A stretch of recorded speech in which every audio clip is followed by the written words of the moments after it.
Hello, this is Circle Child or Google Man, whatever you want to call me. I speedrun mini motorways. It's the only game that I speedrun, and I wanted to make a more comprehensive guide for the speedrunning for mini motorways. I know ItsBringr will be all life. He posted a video a while ago about the more simple guide to mini motorways speedrunning. I wanted to expand upon that, give some input, maybe open up some discussion and see what goes from there. So I hope you enjoy. If you have any questions, let me know. I'll go ahead and pin his video also in the comments if you want to watch this video. I suggest it if you're new to running this category. Okay, so speedrunning mini motorways. Let's start with the categories that you can run. You can run all levels or separate it by Europe, Asia, or America. If you want to do the all levels, you could do release maps, which are all the maps that came on release, or you could include the ones for each update. So let's say you don't want to play all the levels at once. You can do them individually, right? 19 maps currently, and it's divided by 100, 250, 500, 100, or 1000, or 2500 commutals. I'm going to go into more depth on these because each of them play a little bit differently. So I'm going to go over 100, 250 first. The most important thing is speed. Now you're probably wondering, Sean, it's speedrunning. Shouldn't it always matter? Speed is always important. And I would say, yes, you're correct, but there's a caveat, and that is the difference between the categories. So when you're running the 100 to 250, speed is of the utmost importance in the early game. You make a mistake, your run's over. Doesn't matter. And the primary way to speed up is enter spawn blocking. What this does is it prevents an infinite game. So the developers made it to, well, if you do not spawn a business, then the demand will increase. So what you do is you block off any 2x6 area to prevent a spawn. However, spawn blocking would end a run. So the question is, when do we need to start spawning businesses? This is a question ItsBringr brought up in his video where he suggests to spawn 50 to 70 commutals, although clarifying that he's not really sure exactly when. This is what I wanted to discuss, because I believe I know why. Firstly, the business's demand varies by map. You can even see this in the leaderboards. Why is one map 2 minutes and 52 seconds and the other one only 4 minutes and 32? And yeah, London does have trains, but maps still will increase demand at quicker paces. This means points accrue faster and businesses get overloaded quicker. This overloading, while it since calls out for more points, it causes congestion, slowing the calls. The goal of the game is to have as many calls getting packages with as few stops as possible. This is how you decide when to spawn a business. For me, it's not the point total I look at, but the total congestion. How many calls are being used? How many aren't? Are my roads mitigating congestion well? Sometimes poor house spawns lend to more congestion, altering when you should spawn another business. But if I have a good house spawn and my calls are flowing well, sometimes I'll go straight up into the 80 point total.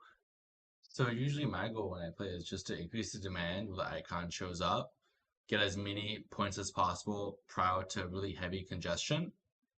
And then once that happens, I spawn a new house. The other thing is that when you have some extra houses that aren't being used, you can move them off to the side. And then when the next house spawns, you can immediately connect them and then how the calls will start going.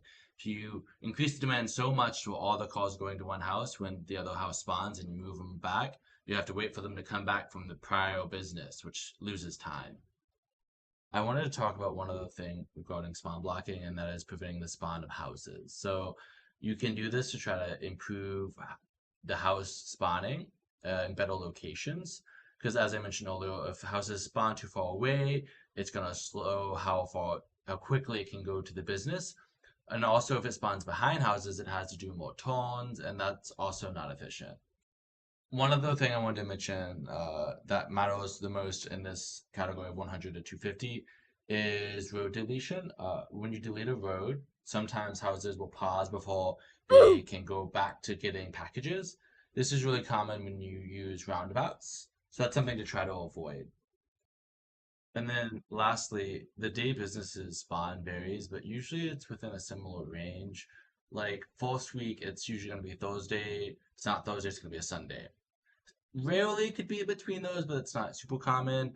And then for some maps, it could be earlier. Like one map, it's Tuesday. So knowing this is important to knowing how much time you have to spawn block. And I could get really into the nitty-gritty of when houses spawn. It is kind of random, but there is a method to the madness, and I do test to see this on maps I'm really trying to get world record in. So if you want to have a discussion, I would love to talk about this with you. Maybe mention it in the comments, and we could have some debates and learn something from each other. Okay, so let's do the 500 to 1000 category. Here I'm going to use my 1000 Wellington run. It's the current world record. This record is the fastest 1000 category time by 1 minute, and it is the only sub 10 and 9 minute 1000 run. I want to just show this one because I think it's a good demonstration of what a near perfect, in quotations, run looks like for the 1000 category. So same as 100 to 250, the beginning will remain the same. So when a business spawns, you only spawn another once the prior starts to overload. In the 500 to 1000, your goal is to max all businesses. This isn't always possible, as sometimes you run out of routes or spawn blocking, so you have to spawn a business anyway. But usually when I play this, I only spawn a business when I feel like I will lose otherwise. So you may notice that on the left side, I'm blocking off some area with roads. This is because I don't want a house spawning on the left side of that rock, because then I have to use a tunnel. I want my houses to be as close as possible to the business, here it's yellow, as possible. And then you probably noticed that I cleared out an area for the blue house because I noticed my yellow was getting a little too big and the congestion was starting to add up. I also blocked off the right side because I knew the blue house was likely to spawn up north, and I did not want a blue house to spawn on the far right side. If you saw, the yellow spawned an accident, totally started crashing out at that point. But it's okay. I'm gonna go ahead and just speed it up to show you that the houses are just, or the businesses are maintaining as much demand as possible. And I try not to, I think I spawned one other house, maybe two. But yeah, that's the 500 to 1000 category. I guess the one last thing to mention is that if you max everything out, usually you cannot continue to the 2500 just because the demand becomes so high that what ends up happening is you try to spawn more houses, but chaos ensues. It can be really hard to handle.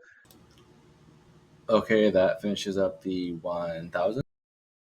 So let's talk about the 2500 category. So I'm just going to talk and document score with this run. This is my world record for, I think it was Moscow, 14-minute, 50-second, 2500. So what you're noticing here, I am spawn blocking just to make sure houses don't spawn because I know that I'm probably going to want to put a roundabout there. So things with when you're going up to the higher category, so the 500 is kind of like a hybrid between the 150 250 or 100 250 to the higher category. So here you've already noticed a difference from the prior one as I'm spawning Oli. So when it comes to speed on the Oli maps, you really want to ramp up that speed in the first 50 points. But when you're doing the longer range map, sometimes having a better spawn is good. And the speed in the beginning doesn't really matter because you're gonna start catching up really quickly later on. The one caveat to that though is that if you do that, you will want to speed up at some point later on because the goal when you're playing the 500, really when you're playing any category, but I would say it's most important on the 500 plus, is that you want all of your houses to be in the red, all of them. And to do this, you need to spawn block to make sure the demand is increasing, but you want to do it in such a way that you can manage the amount that it is increasing, right? So there are points where you are forced to spawn another business to basically mitigate that demand. But if you can manage the demand all the way up to 2500, that's the best run you can do. And a lot of the things I mentioned in the 100 to 250, they do apply here as well, albeit that's if you want like a perfect run. A lot of the runs right now, I would say, aren't as competitive because not many people are running this category. But if you do want a perfect run, you need to include everything, the 100 and 250 that I mentioned, into these runs as well. But that makes it very challenging because that means you're always running essentially on the max demand that you can for each business. And that means you have minimal time to switch over. So that's when spawns are really important. And then also you're managing demand, but also making sure the roads are as perfect as possible. So you're making sure throughout the whole run that everything is as optimized as possible. And that's probably the most challenging bit of doing the long goal categories. So anyway, thanks I guess for hearing me ramble a little bit, know the end. But I think that's gonna wrap up what I have here. If you have any questions, just drop it in the comments. I really, really love mini motorways and love talking about it. So yeah, hope everyone has a great afternoon, wherever you are, great morning, and bye.